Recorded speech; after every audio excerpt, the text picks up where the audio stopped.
It all started with one profound question in the classroom. How could the German people sit back while the Nazis slaughtered those around them?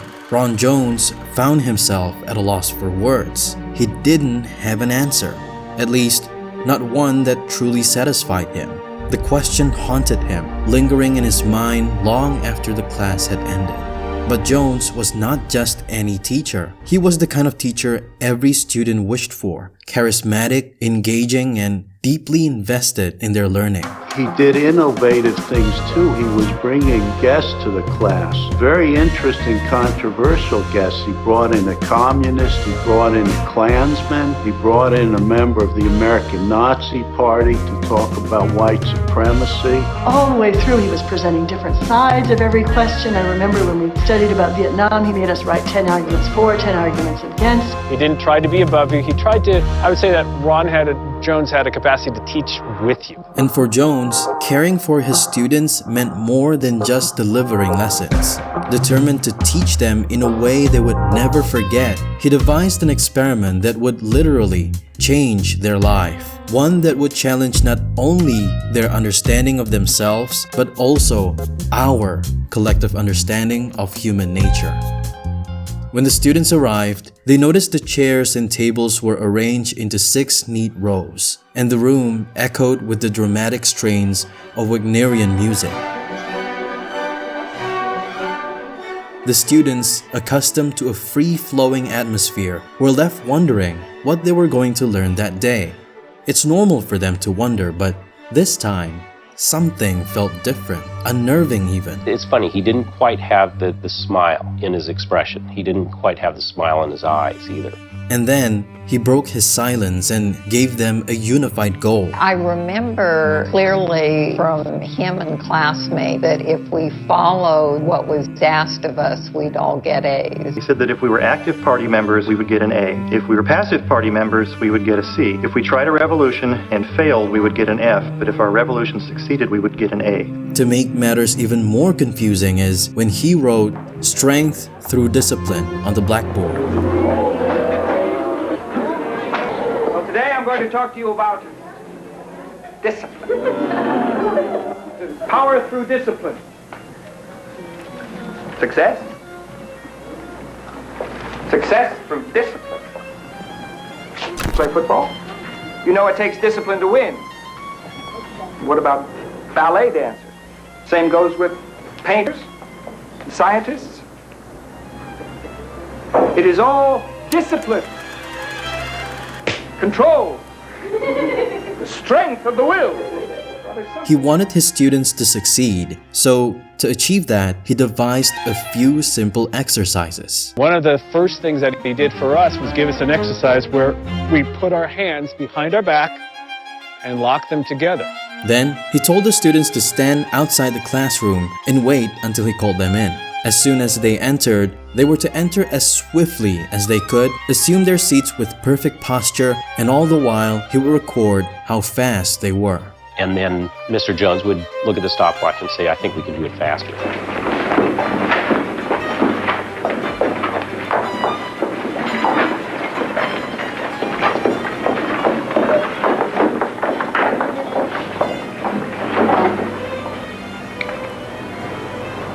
Excellent. Half the time. It might have even surprised Jones how quickly they followed his orders with just simple exercises. But at the end of the day, that was his goal and he did it flawlessly. The experiment was supposed to be over that day until he came to class the next morning. Well, I entered the class the second day and I really anticipated that the class would be back to normal. There'd be this hubbub of excitement and we would discuss the first day, but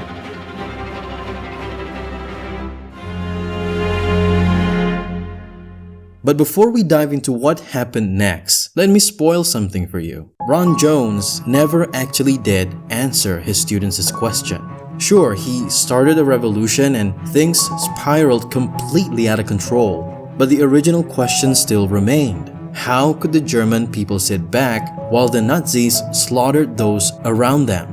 After spending a total of 72 hours researching what made this experiment escalate so drastically, I've identified 3 puzzle pieces that I believe explain why it happened.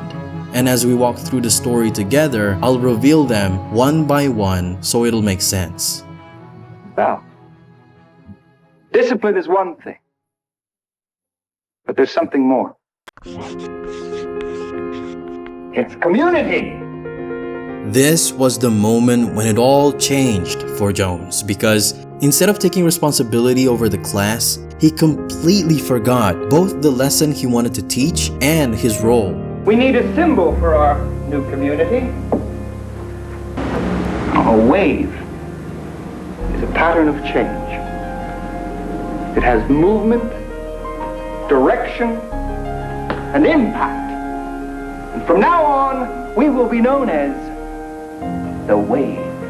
Introduced a specific way for students to ask questions in class. First of all, we would have to say Mr. Jones to start, and that our answers to these questions would have to be 3 words or less. Mr. Ross, Chamberlain. Now that's the way to answer a question. Punctual, precise. Very, very brief, cryptic, short, sharp. He also came up with a salute. And the salute was like this.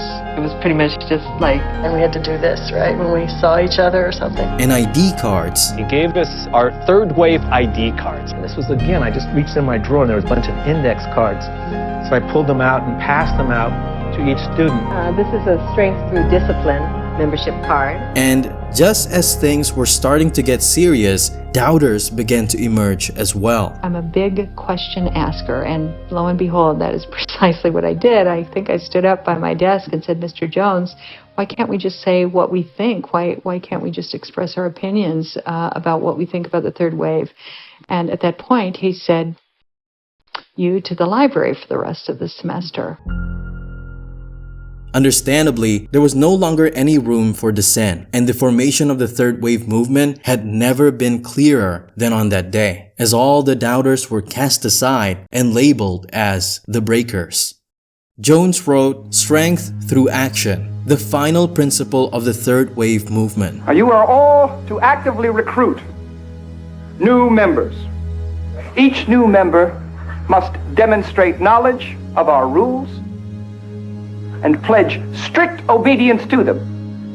Mr. Ross, for the first time I feel like I'm part of something great. Mr. Ross, this is like being born again. Mr. Ross, I feel the same way. Mr. Ross, I'm proud of the wave. This brings me to the first reason why things spiraled out of control. The power of belonging to a group and how it can shape our behavior is a recurring theme in psychology. Take for instance the blue eyes, brown eyes experiment conducted by teacher Jane Elliott with elementary school students. Despite their young age, they quickly conformed to roles of superiority and inferiority based on eye color alone. A similar pattern emerged in the infamous Stanford prison experiment, where individuals assigned as either guards or prisoners embraced their roles with surprising intensity. Shared identity does not have to stem from something profound. It can arise from trivial distinctions like eye color. Given the right circumstances, people of any age can be influenced to adopt behaviors aligned with a group identity, often without realizing the potential consequences. And that's what makes it so dangerous. The influence of the simple exercises from day one was so pervasive that it didn't just shape the students, it transformed Jones himself, turning him from a teacher into the leader of a movement. Meanwhile, the breakers began pushing back by putting up anti-movement posters around the campus. However, their efforts were swiftly countered by Jones's loyal followers, where they tore down their posters and replaced them with their own propaganda. Jones's students handed out flyers, put up banners, and set up recruitment tables to draw in more members. But when students from outside the class asked about the movement and its beliefs, the recruitment methods were peculiar, confrontational even, and at times almost forceful. It was between classes and I'm walking down this hallway, and at this point I encounter a table like this where there are 2 guys standing behind it. There is a banner on the wall and the banner says the third wave. They constantly repeated this mantra without really telling me what this was about. At this point I decided, no, I'm not interested. I'm going to walk away, and as I start to take a step away, one of the guys walks around the corner produces a small spiral wound binder and a pencil, and what he's going to do is he wants my name. I refused to give him my name.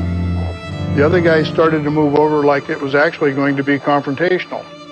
At that time, I was getting ready to go to battle. It looked like maybe it was going to be a fist fight right here in the hallway. Confusion and fear were rampant at this point, with fistfights breaking out frequently. It had truly become a frightening environment as Jones's followers could no longer see those outside their group the same way. The division was stark and tensions were escalating. In one instance, inside the teacher's faculty room, a student sat at a table in the corner. When another teacher asked him to return to class, he refused, calmly stating that he had appointed himself as Jones's personal bodyguard. It turned out he needed the protection all along. Jones's classroom had been vandalized. Banners and posters were torn down. Chairs and tables flipped upside down. It was a complete mess. Tensions between the third wave and the breakers had reached an all-time high, and in response, Jones closed the curtains, shut the door, and locked his students inside the darkened room. We were kept standing, and then he changed the whole process on us. Jones then reminded everyone of his authority, emphasizing that this was not just a game. The movement, he insisted, was far bigger than himself and his students. It was real, something that extended beyond the walls of their campus. He claimed that teachers from across the nation were involved and that they were all coming together to form a third political party in the country. This was happening in San Francisco. He said this is happening in Chicago. This is happening in Philadelphia. This is happening in New York. And because it was working so well, they were going to come out with their party leader the next day. That changed the simulation. That changed it to being the stakes were raised and all of a sudden it was bigger than me. And it wasn't something that I could pull out of and have it stop. One of my fellow classmates from the back said, "Mr. Jones, what about this?" And it was a color ad and it said, "The third wave is coming." And I reached over and grabbed it and I said, and this is the signal of action. And tomorrow we're going to have a rally and you're going to meet a presidential candidate that's going to explain the purpose of the wave. And this is our new leader. And we're going to rise up together and change the world. The event was set to take place the next day at noon in the large assembly hall. After making his announcement, Ron Jones abruptly left the students alone in the darkened room. The shock caused by the vandalism only reinforced compliance among Jones's followers, pushing them deeper into the movement. Additionally, the lack of intervention when students were sent to the library for speaking out against Jones made the entire experiment even more convincing.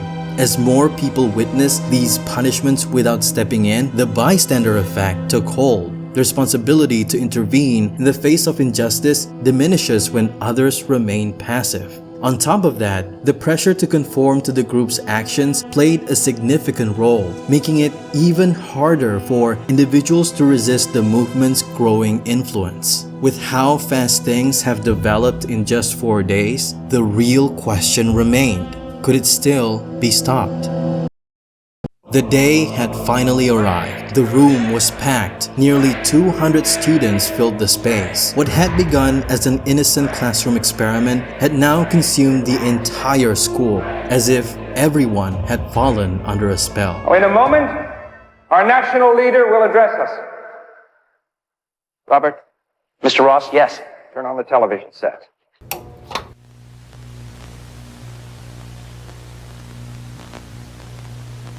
Time passed and unease began to settle in. The students grew restless. The television, meant to reveal their supposed leader, was instead displaying nothing but static. Suddenly, the lights blazed on and the television flickered to life, revealing not their awaited leader, but a speech by Adolf Hitler. Images of the Holocaust flooded the screen, a horrifying realization dawning upon them. Jones looked out at the stunned crowd. There is no national youth movement. You thought you were so special. Better than everyone outside this room. And just said, what I have witnessed for the last week and a half, or week, whatever it was, what I've witnessed has really sickened me. Because we were no better or worse than the Germans, we were just like them. We'd work on the defense plans. We would witness this desolation. I was liking it, the adulation, the power, the control. By the fourth day, my wife was saying to me, you have to stop this. It is very dangerous. For years, I tried to hide from it, avoid it, not discuss it. It's a responsibility to really try to understand what is good and what is evil. I thought it would be a one-day exercise, and it turned out to be a one-week existence in terror, actually. My ego was inflated and my sense of power and control was elevated, and I liked it. That's the problem. But I'm at least aware of it. Psychologist Philip Zimbardo coined the term the Lucifer effect to describe how individuals under the pressure of a specific role within a group dynamic can become consumed by their power, something that was clearly at play in this experiment. Likewise, Stanley Milgram's obedience theory helps explain why Jones's followers were so willing to comply with his orders. They believed that their actions were justified under his authority, absolving them of personal responsibility and further entrenching them in the movement. You had to be there to see people crying, horribly, and shocked. The look of shock was like the earth was ending, and they didn't know what to do. People couldn't walk. They were sitting down in the chairs, and some people wanted to leave, didn't know whether to leave or not. The lights were out as people were leaving. I remember some students crying, some students having to hold each other. I remember one guy walking by going, "Oh, I knew it was a joke all along." I don't think he felt that way, honestly. When I came back to the classroom, my memory of the students were that they looked like mirages. A mirage on the highway in the hot summer, the shaking appearance. That's my memory of the students. They seemed to be trembling. Some of them seemed so shaky that if you just did that to them, they'd fall over. It took a while for the students to fully recover from the experience. Complaints had been circulating since the movement first took shape, and the more conservative teachers had already been working behind the scenes to have Jones removed from the school. Eventually, their efforts succeeded, and he was forced to leave. It was a painful experience for everyone involved, especially for Jones, who had to give up what he loved most, teaching. It took him 10 years to finally find the courage to document what had happened during those fateful days.